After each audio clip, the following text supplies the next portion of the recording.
Behringer from XBL Arcade wanted to know, what do you think of the fact that most of your titles have a very large casual following, but Peggle seems to have a large following with hardcore gamers, like in the NeoGAF forums? They're huge fans of Peggle.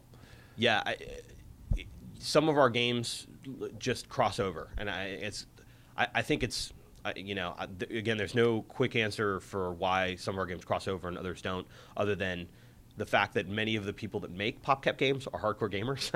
So we are motivated to both build broad appeal games that appeal to sort of PopCap's core target audience. At the same time, we want to make games that we want to play. And so Peggle is an example of a game that we want to play and that crosses over. It's like Zuma. I mean, Zuma's awesome. I mean, I played Zuma to death, and I'm a hardcore gamer. And my mom played Zuma and finished Zuma. So it's like, wow. Crossover. It's sort of best of both worlds, and from a company standpoint, it's great because we sell more units of product, right? So it's in our interest to do that. Peggle is one of those games that's just resonated. I mean, we have, for those folks that play PC games as well, you may know that we released a version of Peggle called Peggle Extreme on Steam, which is Valve's service, the guys that make Half-Life. Of course, you guys all know Valve, and Orange Box. And we released a special version of Peggle with Half-Life graphics and stuff in it, and the thing just took off like a rocket. We saw sales results on Peggle that were off the hook compared to other casual gaming sites. Yeah. And so it was a good sort of harbinger for the success of Peggle, I think, on video game platforms. Yeah.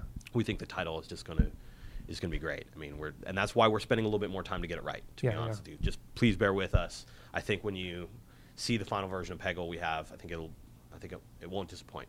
Yeah, it won't have head crabs, but it'll still be very good. You never know. You never know. We love the guys. Gabe and the guys over at Valve are awesome, and they've always been great partners of ours. And who knows? Maybe PDLC someday. I don't know. They let us do it. Behringer wants to know what 3 good reasons could you give him to stop playing Peggle long enough to play Feeding Frenzy 2? Wow. You mean stop playing Peggle on the PC to start playing Feeding Frenzy 2 on XBLA? Mm-hmm. Well, first of all, the first reason is obvious. It's achievements. Gamerscore, man. you gotta play Feeding Frenzy because you get the achievements. I mean, that's like a reason to not play on the PC just in general, right? I play everything on my 360 because I'm a Gamerscore whore. So can't help it. What's your Gamerscore? I think I'm up to 17 and change. So I'm like good. 17.2 or 17.3, something like that. Very nice. So and it could be higher, but I don't go and do the obvious things. I don't go buy the sports games just to get 1,000 Gamerscore. I don't do some lame stuff like that. I actually try and build that Gamerscore up through real games, and arcade games that only have 200, so that's a lot of arcade play. So anyway, I just want to make that comment. So anyway, back to your 3 reasons. The first one is achievements. The second one is the party mode in Feeding Frenzy 2 is going to kick ass. It's totally awesome, and it's really fun, especially if you got 2-3 friends to hop on. And it's very Mario Party-esque, sort of in its the way it does.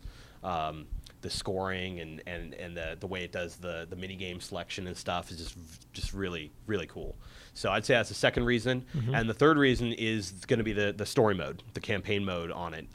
The story mode in Feeding Frenzy 1 was really fun, but kind of easy. There's the time mode was almost too hard, and then the story mode was kind of easy. Like people blew through it really quickly. There was 50 levels, and I think people were just mowing through.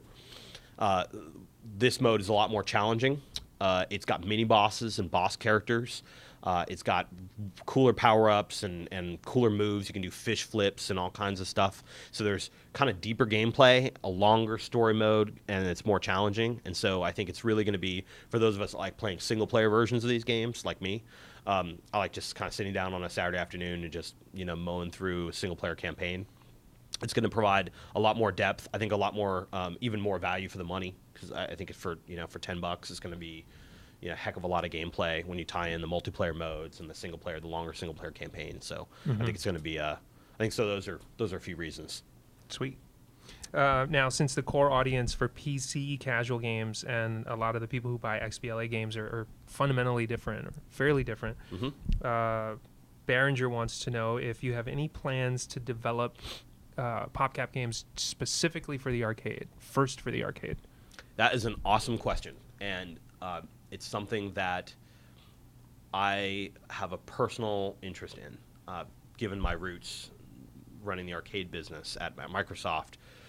I think I talked a lot about some of your MVPs that have been around for a while, and some of your members of your community that have been around and tracking Major Nelson's podcasts and what your guys' activities for a while know that back in the day when I was talking about the original reason for building an arcade was independent game development and fostering the indie game, lower cost development, game category. And PopCap is one of those companies that kind of sat on the bubble. They're not a major publisher, and they're not an EA and Ubisoft and Activision. They're not a totally small, 1-2 man garage shop operation either. They're kind of in between. And I think the opportunity for PopCap, and one of the reasons why I came here, to be honest with you, is to take a company that's had a lot of success already on Xbox Live Arcade and build upon that success by innovating and taking it to the next level.